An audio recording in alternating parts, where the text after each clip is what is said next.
Today we're excited to unveil a brand new task management system that fixes some of the issues you encounter with action items, and adds a Kanban-style task manager with full design flexibility to suit your needs.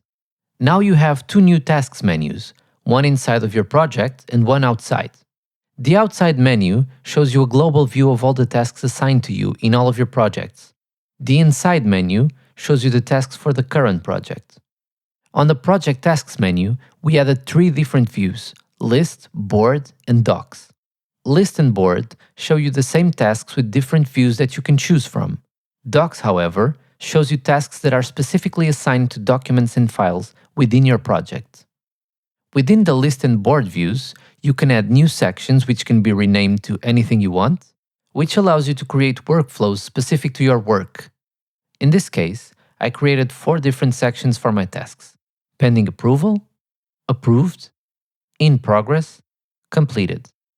When you create a new task, you can name it, assign it to someone on the project, and pick a due date.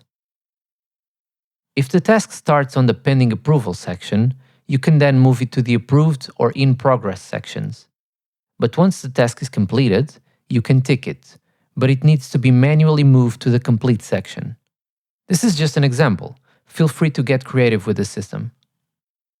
From the list view, you can also click the home icon to add one or multiple sections to your portal dashboard.